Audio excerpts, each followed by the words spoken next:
और क्या हाल चाल मेरे बच्चों, कैसे मेरे बच्चों, सब बढ़िया ना। मैंने तुम्हें पिछले लेक्चर में भाई रिलेटिव रिफ्रैक्टिव इंडेक्स समझा दिया था। क्या होता है, रिफ्रैक्शन की बेसिक डेफिनेशन बता दी थी वगैरह वगैरह। अब आगे चलते हैं। आगे बताना हो तुम मुझे फिजिकल सिग्निफिकेंस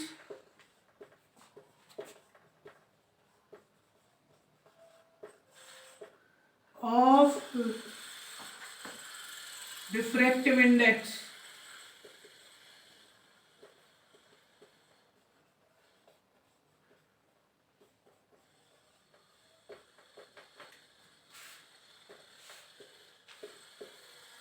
ठीक है, एक कंफ्यूजन मैं क्लियर कर देता हूं। इसको तो म्यू बोलते हैं और इसको नू बोलते हैं, नू।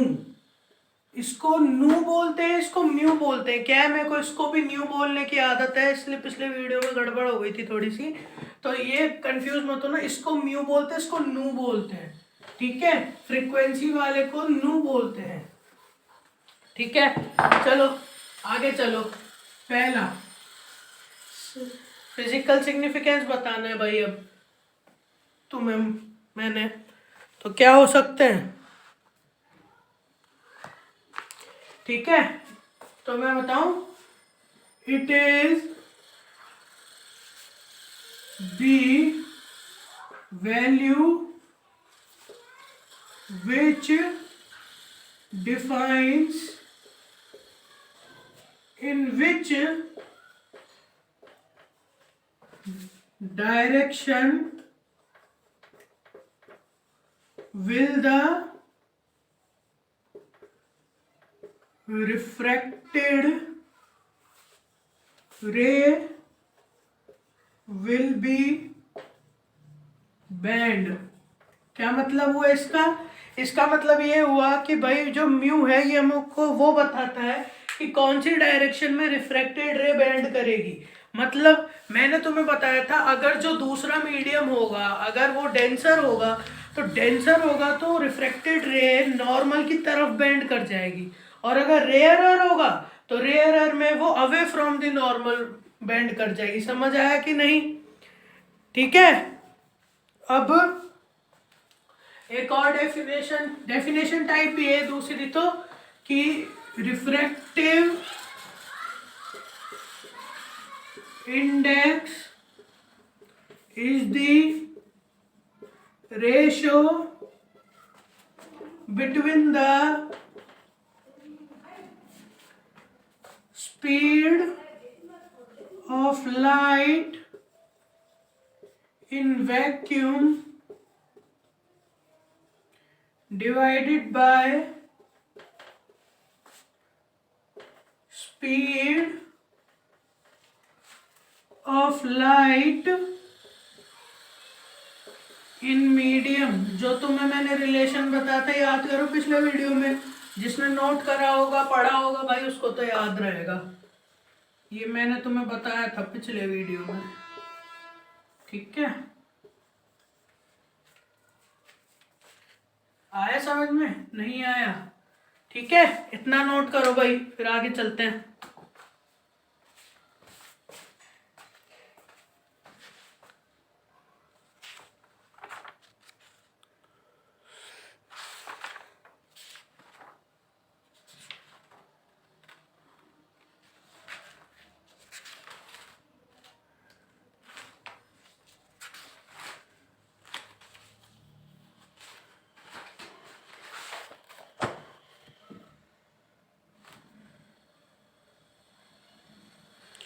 चलो जी, बिठा रहा हूं। अब मैं तुम्हें छोटी सी चीज बताने जा रहा हूं जो तुम्हारी एनसीईआरटी में है ना, डायग्राम की फॉर्म में दे रखा है। ठीक है, वो मैं तुम्हें बस ऐसे ही बताने जा रहा हूं, क्योंकि उससे क्या है, कुछ एक आध कंसेप्ट आगे चल के तुम्हारे आएंगे जो क्लियर होंगे उससे। ठीक है, इसलिए बताना पड़ेगा रिफ्रैक्शन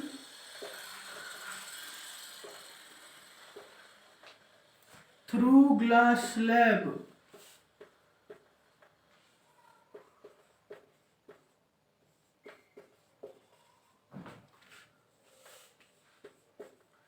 ठीक है, रिफ्रैक्शन थ्रू ग्लास स्लैब। अब डायग्राम देखो, ऐसे है, ये भाई ग्लास स्लैब है एक, ठीक है।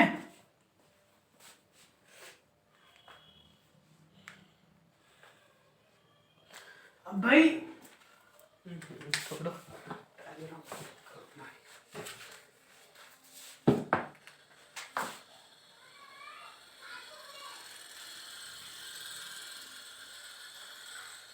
ठीक है, ये भाई नॉर्मल। पहले देखो क्या होता है, पहले इंसिडेंट रे आई, ये इंसिडेंट एंगल हुआ, ठीक है। फिर ये डेंसर मीडियम हुआ क्योंकि ग्लास स्लैब है, ये क्या है, ग्लास स्लैब, ये एंगल ऑफ इंसिडेंस। अब ये क्या हुआ, फिर ये हुआ एंगल ऑफ रिफ्रैक्शन, ये हुआ एंगल ऑफ रिफ्रैक्शन। अब एक और नॉर्मल ड्रॉ कर दो भाई। अब ये वापस एयर में आ गई, वापस एयर में आ गई तो ये away from the normal band हो जाएगी। ऐसा कह सकता हूं मैं, या सही बोल रहा हूं मैं या गलत बोल रहा हूं? अभी बताओ, ये आर है तो ये भी आर होएगा। ऑल्टरनेट एंगल समझ लो या कैसी समझ लो भाई तुम लोग, है ना। अब देखो भाई, ठीक है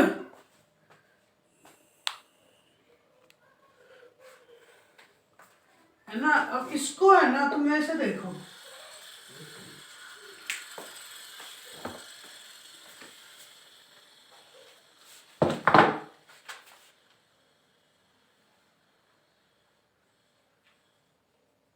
देखो भाई ऐसे देखो, ठीक है, कि भाई इंसिडेंट रे जो पहले वाली थी वो ऐसे जानी चाहिए थी, लेकिन ग्लास स्लैब की वजह से वो टुवर्ड्स द नॉर्मल बैंड हो गई, ठीक है। तो ये जो गैप आया इसको क्या कहेंगे फिर, इसको हम कहेंगे लेटरल शिफ्ट, या शिफ्ट की बजाय कह सकते हो डिस्प्लेसमेंट, समझ रहे हो। इसको लेटरल शिफ्ट भी कह सकते हैं, लेटरल डिस्प्लेसमेंट भी कह सकते हैं। अब भाई ये मैंने तुम्हें क्यों बताया, ये मैंने तुम्हें इसलिए बताया क्योंकि भाई इससे एक तो तुम्हें ये पता चलता है कि जो इंसिडेंट रे आई है ना जिस एंगल पे, और अगर मान लो एयर में आई और एयर में वापस चली गई ना, तो वो उतना ही एंगल बनाएगी जितना यहां पर था। अगर ये आई है ना तो ये भी आई होगा, इसको तुम चेंज नहीं कर सकते। दूसरा, लेकिन लाइट जा तो सीधी रही है, लेकिन पहले वाली में और अब वाली में डिफरेंस देखो कि उसमें एक डिस्टेंस का फर्क आ गया भाई, एक डिस्प्लेस हो गई ना वो अपनी जगह से। तो कितना डिस्प्लेस हुई है तुमको आगे आएगा जब तुम 12th क्लास में आओगे कि भाई ये कितनी डिस्प्लेस हुई है, निकालने को भी आता है, ठीक है। तो और इससे फिर क्या, तुम्हें जो आगे एक कॉन्सेप्ट होता है अपरेंट डेप्थ, तुम्हें याद होगा वो पेंसिल वाला एग्जांपल देखा है तुमने, तुम्हारी बुक में दे रखा है, तुमने पहले भी क्लासेस में पढ़ा हो पेंसिल वाला एग्जांपल, कि कोई पेंसिल डुबो रखी है ऐसे टेढ़ी, देखो ऐसे ही समझा रहा हूं, ये पानी है, ये बीकर है, ये पेंसिल है, ये ऐसी है, ये पेंसिल है ना, लेकिन ये ऐसी उठी हुई दिखती है, ये ऐसी दिखती है, लेकिन है ऐसी लेकिन दिखती ऐसी है। तो इसका मतलब क्या है कि अगर कोई डेंसर मीडियम में हम कोई चीज देखते हैं ना, तो वो हमें थोड़ी सी ऊपर की तरफ नजर आती है जब हम ऊपर से देखते हैं।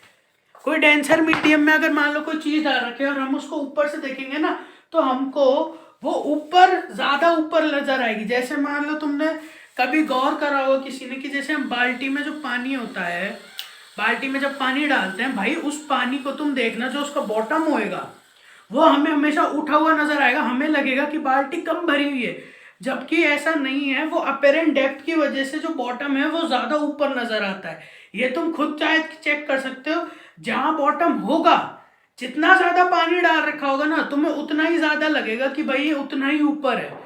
लेकिन जब तुम बाल्टी खाली करते हो, तुमने नोटिस करा होगा, जब तुम बाल्टी खाली करते हो तो तुम कहते हो इतना, तुम सोचते होगे कुछ लोग कि भाई इतना पानी कैसे आ गया, बॉटम इतना ऊपर नजर आ रहा है। वो उसी वजह से होता है, अपरेंट डेप्थ की वजह से। ये कंसेप्ट तुमको मैंने मुंह जवानी बताया, लिखवाने की कोई खास जरूरत पड़ी नहीं, बस तुम्हें समझा दिया। ठीक है, आगे चलो यार।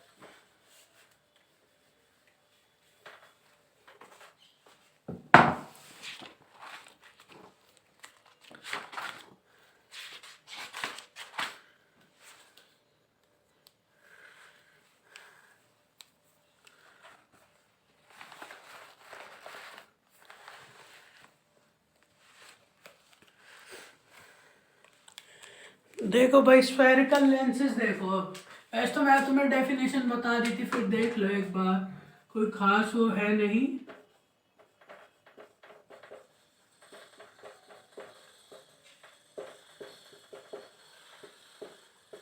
स्फेरिकल लेंसेज, ठीक है। A transparent lens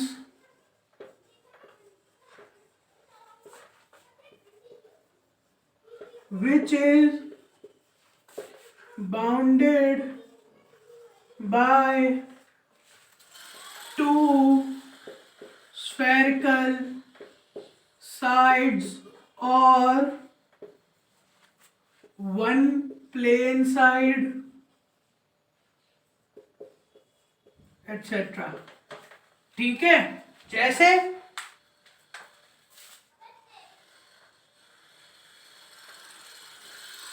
double convex, इसको डबल कॉन्वेक्स लेंस कहते हैं भाई।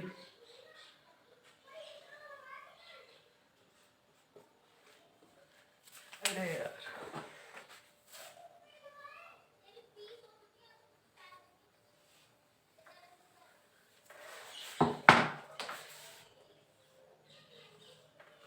ठीक है। प्लेनो कॉन्वेक्स,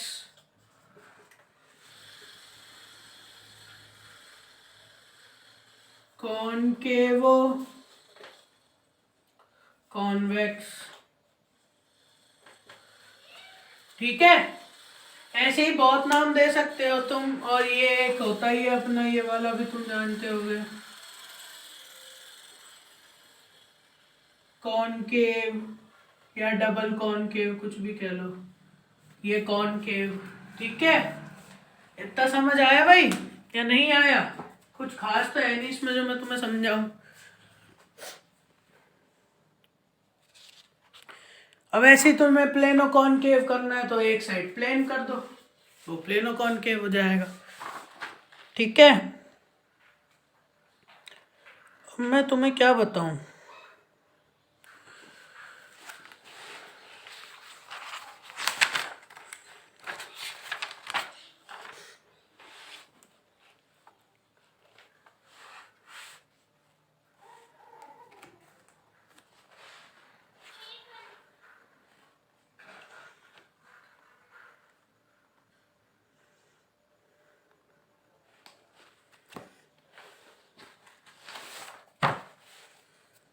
अब तुम्हें यार वही छोटी मोटी चीजें बतानी पड़ेगी, वही फोकल लेंथ वगैरह वगैरह, फोकल लेंथ, फोकस कहाँ कहाँ होते हैं, ठीक है। नोट कर लिया था ना? चलो जी, अब आगे चलो भाई। ये है अपना कौन सा लेंस? कॉन्वेक्स लेंस, ठीक है।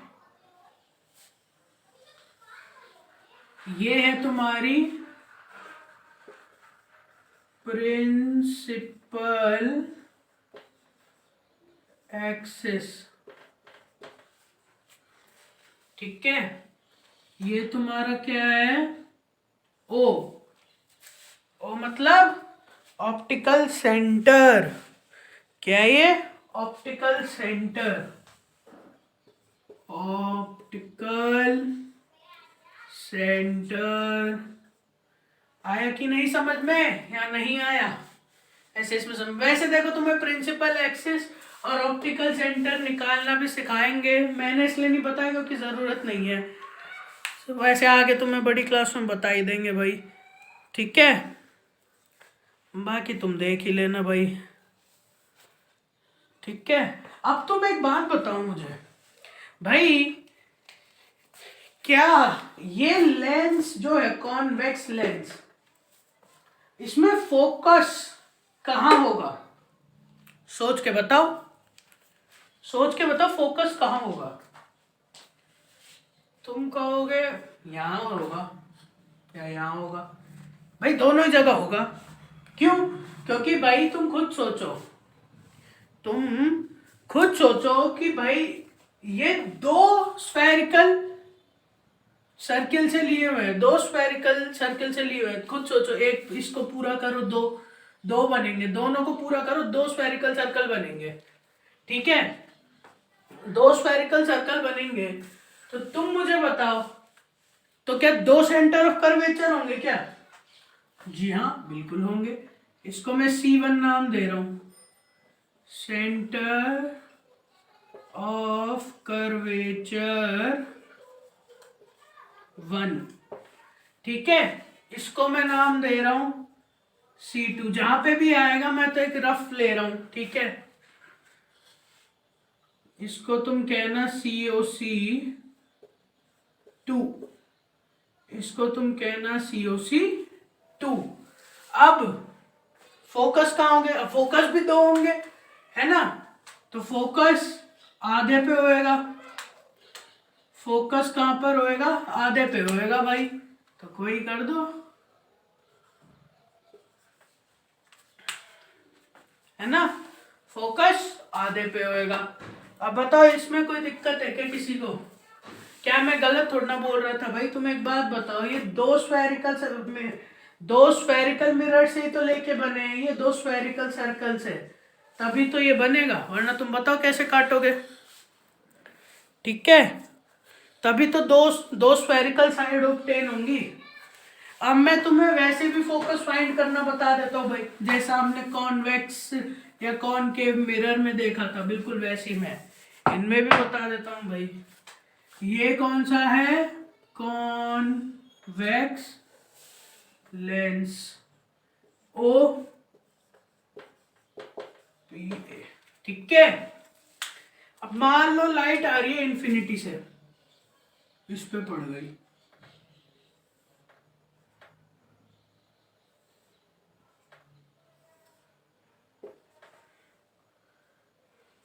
ठीक।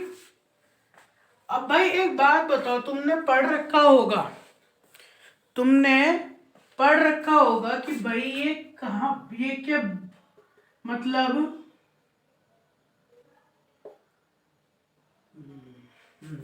कि भाई ये लाइट को किस तरफ बेंड करता है, तो भाई ये लाइट को कन्वर्ज कर देता है, इंसिडेंट रेस को कन्वर्ज कर देता है, तो ऐसा होगा।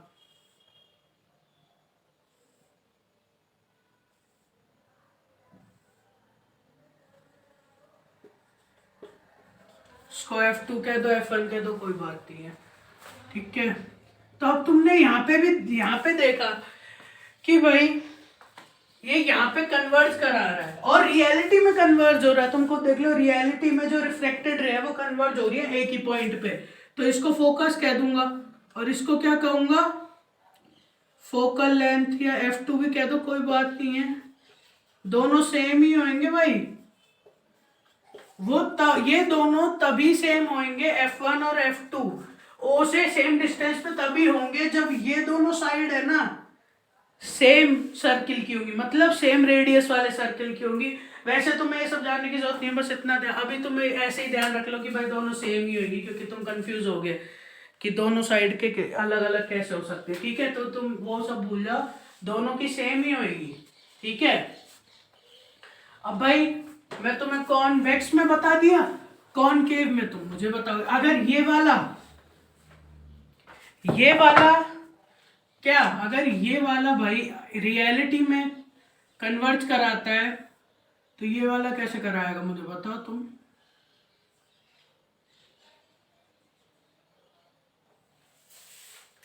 ये वाला कैसे कराएगा?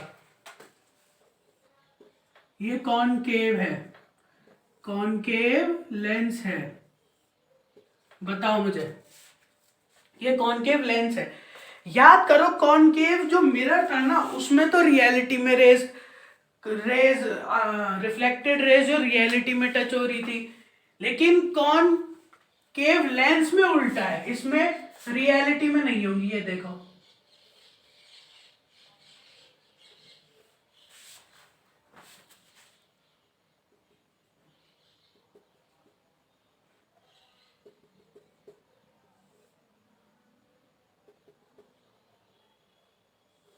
ये देखो,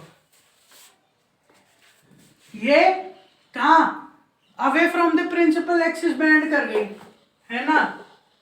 तो भाई तुम मुझे एक बात बताओ, तो इसमें रियलिटी में तो टच करेंगी नहीं, तो हमने वर्चुअली टच करवाई, वर्चुअली हमने एक पॉइंट पे इन सबको कन्वर्ज करा। तो भाई तुम एक बात बताओ मुझे कि कॉन्वेक्स लेंस कैसा है और कॉनकेव लेंस कैसा है। तो दोनों में क्या है, ये क्या है, इसको तुम F1 कह दो, ठीक है। तो ये है डाइवर्जिंग लेंस, कह दूंगा मैं इसे डाइवर्जिंग लेंस, ठीक है। और कह दो कॉनकेव लेंस, तो तुम कहोगे ही। और वो कौन सा लेंस होगा? वो होगा भाई कन्वर्जिंग लेंस, क्योंकि वो कन्वर्ज कर रहा था, वो लाइट को कन्वर्ज कर रहा था, डाइवर्ज कर रहा है ना, फैला रहा है ये, डाइवर्ज। समझ गए या नहीं समझे हो? कोई खास चीज तो है नहीं जो मैं तुम्हें इसमें समझाऊं, ठीक है। अब वही रूल्स ऑफ फॉर्मेशन बतानी पड़ेगी तुम्हें, है ना, रूल्स ऑफ इमेज फॉर्मेशन, वो मैं तुम्हें अगले वीडियो में बताऊंगा। अभी तुम इतना ही याद कर लो भाई, वो तुम्हें मैं अगले वीडियो में बताऊंगा कि वही बात, वो वीडियो बड़ा होने वाला है। और एक ही लेंस का बताऊंगा, कॉन्वेक्स का बताऊंगा, कॉनकेव का, ये तुम बता देना भाई मुझे कमेंट करके, ठीक है। वरना कॉन्वेक्स लेंस का बता दूंगा, है ना। और रूल्स ऑफ इमेज फॉर्मेशन बता दूंगा मैं तुम्हें अगले वीडियो में, और कॉन्वेक्स लेंस से बताऊंगा। और तुम अगर चाहते दूसरे से बताओ, कॉनकेव से बताओ, तो कॉनकेव से बता दूंगा, कमेंट करके बता देना। बाकी ठीक है, चलते हैं। हमारे एग्जाम में जानता हूँ आ गए हैं, मैंने वीडियो भी लेट डाले हैं थोड़े से, लेकिन जिसको सीखना है रियलिटी में वो एग्जाम के बाद में पढ़ेगा, क्योंकि ये चैप्टर तुम्हारे 12th क्लास में भी आएगा। जो साइंस लेंगे, मैथ्स लेंगे, तो भाई इंपॉर्टेंट चैप्टर है, जिसको समझना है वो समझेगा, ठीक है। चलता हूँ मैं, और अगले वीडियो में फिर इमेज फॉर्मेशन, फिर वही तुम्हें फॉर्मूला बताना है, लेंस फॉर्मूला और मैग्निफिकेशन वगैरह, फिर ख़त्म तुम्हारा ये चैप्टर भी, और पावर ऑफ लेंस बतानी, फिर ख़त्म। फिर ये तुम्हारा बहुत बड़ा चैप्टर ख़त्म हो जाएगा, ठीक है। चलो।